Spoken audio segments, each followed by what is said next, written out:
So picture this. You're nearing retirement.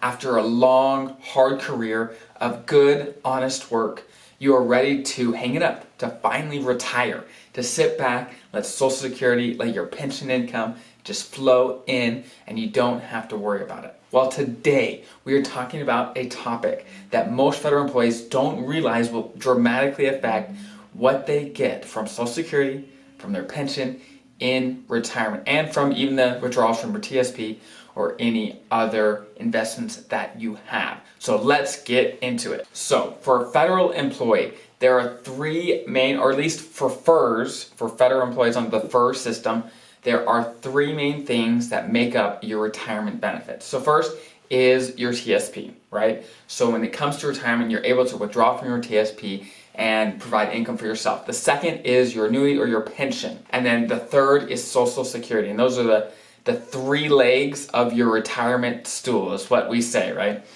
But for federal employees under the FERS, for most of them, all three of these important aspects of your retirement are completely taxable.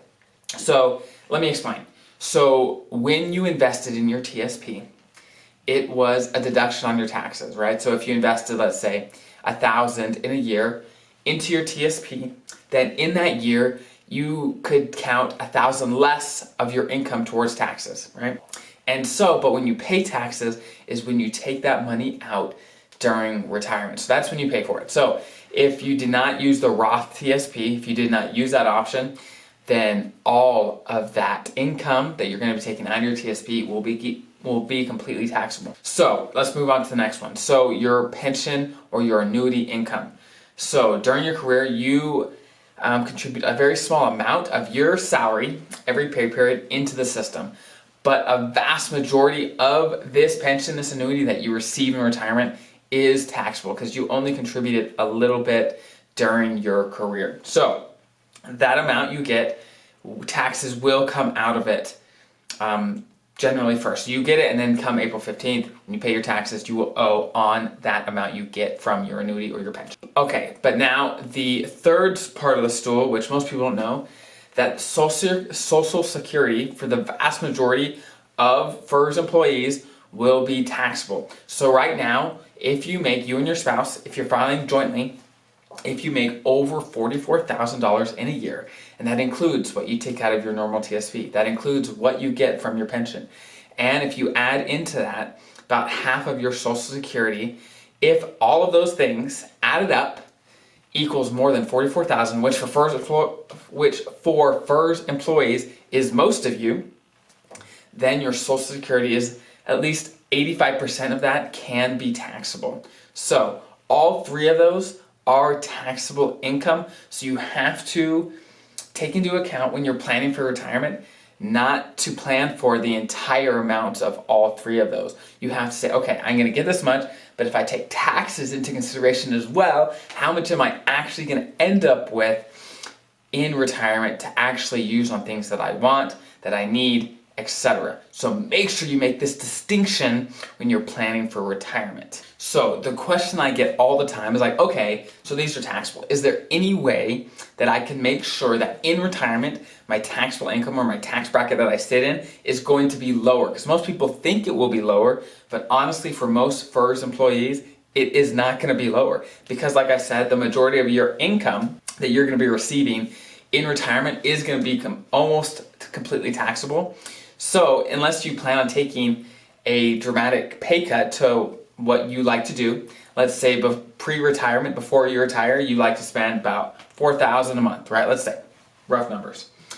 In retirement, if you are receiving $4,000 between all those three things, you're going to be paying the exact same amount of taxes in retirement as you were before retirement. So for most federal employees, you are not in a lower tax bracket.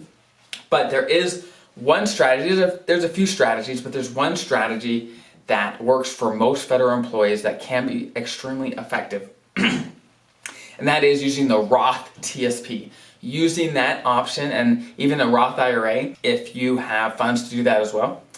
So basically what that does, if you use a Roth TSP, it gives you the ability to, let's say in retirement, if there is a year where you have a higher amount of income, maybe you sold a house or whatever it is, you have a higher income level than you normally have, then you might get popped up into a higher tax bracket. But if you have a Roth TSP and you can decide to take money out of the Roth TSP and not a normal TSP, then your taxable income could potentially stay in the lower tax bracket that you were before.